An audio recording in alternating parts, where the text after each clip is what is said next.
Hello friends, स्वागत है आप सभी का हमारे टिप चैनल पर। आशा करते हैं आप सभी स्वस्थ होंगे। आज हम कक्षा 4 की जो कार्य पुस्तिका है फुलवारी की, उसका पाठ 4 बोलने वाले गुफा आपको कराएंगे। शुरुआत करते हैं। शब्दों के अर्थ लिखें। शब्द, दूसरी साइड अर्थ लिखा हुआ है। शब्द है असमंजस, अर्थ हो जाएगा दुविधा, समस्या भी बोल सकते हैं। अंदाज, अनुमान। तीव्र, तेज। खुंकार, हिंसक। समानार्थी शब्द लिखें। मुंह का समानार्थी मुखड़ा, चेहरा, आनन। वन, वन का समानार्थी जंगल, विपिन, कानन। चंद्रमा, चंद्रमा का समानार्थी चांद, शशि, सारंग। धरती, धरती का समानार्थी पृथ्वी, भूमि, वसुंधरा। तलाश, तलाश के समानार्थी हो जाएगा खोज, शोध, अनुसंधान।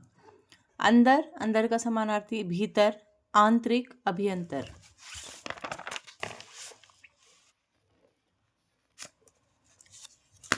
सही कथन के सामने सही तथा गलत कथन के सामने गलत का चिन्ह लगाइए।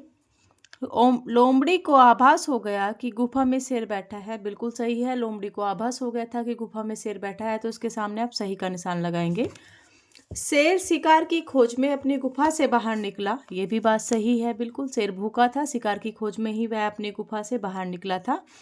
गुफा में भालू के पंजों के निशान जाने के निशान बने थे। गलत बात है। गुफा में शेर के पंजों के निशान बने थे, क्योंकि गुफा के अंदर शेर गया, तो यहाँ पे आप गलत का निशान लगाएंगे। लोमड़ी की बातों को सुनकर शेर असमंजस में पड़ गया। बिल्कुल सही है। लोमड़ी की बातें सुनकर शेर असमंजस में पड़ गया था। उसे लगने लगा था कि शायद यह गुफा बोलती है। कहानी का सारांश अपने शब्दों में लिखिए। एक जंगल में शेर रहता था। वह बहुत भूखा था। शिकार की खोज में इधर उधर भटकते हुए उसे एक गुफा दिखाई देती है। शेर गुफा में घुस जाता है। जब लोमड़ी वापस लौटती है, वह देखती है कि गुफा के बाहर किसी जानवर के पैरों के निशान हैं। वह एक लोमड़ी की गुफा थी, और जब वह वापस आती है तो वह देखती है कि गुफा के बाहर किसी जानवर के पैरों के निशान हैं। निशान देखकर लोमड़ी गुफा को आवाज लगाती है और कहती है कि मेरी गुफा मुझे बताती क्यों नहीं कि मैं भीतर आऊं या नहीं। शेर ने सोचा गुफा लोमड़ी से बात करती होगी, इसलिए वह आवाज बदलकर बोलता है। शेर को पता नहीं था कि जो गुफा है वह निर्जीव है, गुफाएं कहाँ बोलती हैं। उसकी आवाज़ सुनकर लोमड़ी पहचान जाती है कि अंदर शेर है, और वह बचकर निकल जाती है। तो इस कहानी से हमें सीखने को क्या मिलता है? हमें यह सीखने को मिलता है कि अपने दिमाग का इस्तेमाल कर लेना चाहिए। हमें मुसीबत के समय या बुरे वक्त में अपनी चतुराई से निकलना होता है। जैसे लोमड़ी शेर से बच के निकल गई। अगर लोमड़ी ना निशान देखकर पूछती या ना ये तरीका अपनाती, तो शायद शेर उसे खा चुका होता। देखिए, चित्र में दिए गए चित्रों में जानवरों को की पहचान करके उनके नाम लिखिए। दो चित्र दिए गए हैं। चित्र 1 ये है और चित्र 2 ये है। देखिए, यहाँ पे कौन सा जानवर है? ये शेर है, तो आप यहाँ चित्र 1 में शेर लिखेंगे। ये कौन सा जानवर है? ये एक लोमड़ी है, तो आप चित्र 2 में लोमड़ी लिखेंगे। नीचे दिए गए शब्दों में से सही शब्द को रेखांकित कर बॉक्स में लिखिए। जैसे चिन्ह है, चिन्ह की इन्होंने 4 अलग अलग स्पेलिंग दी गई है। अब देखिए, उसमें से जो सही है ये वाला है, इसको आपको यहाँ पे लिख देना है। दहाड़, दहाड़ जो है ये सही शब्द है। दहाड़ यहाँ पे लिख देंगे हम।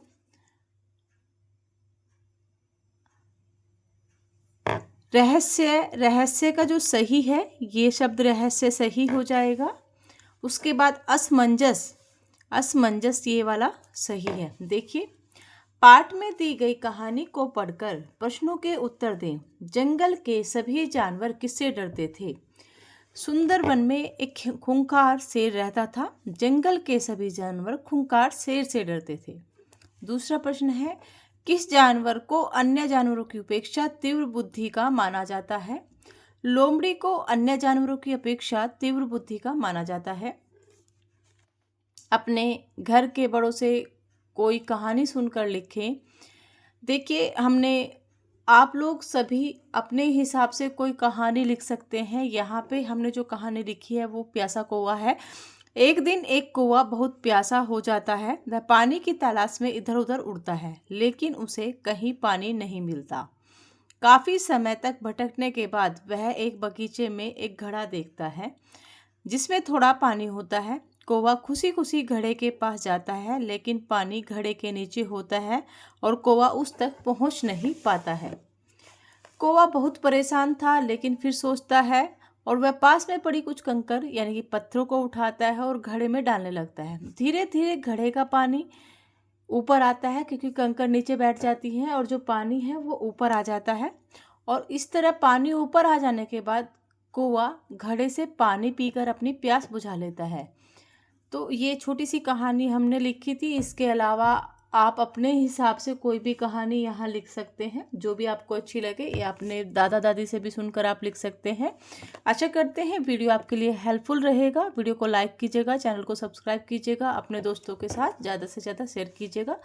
अगर आपका कोई भी डाउट है कमेंट बॉक्स में लिखकर भेज सकते हैं, या आपका कोई सुझाव है तो आप वो भी हमें कमेंट बॉक्स में लिखकर भेजिएगा। धन्यवाद।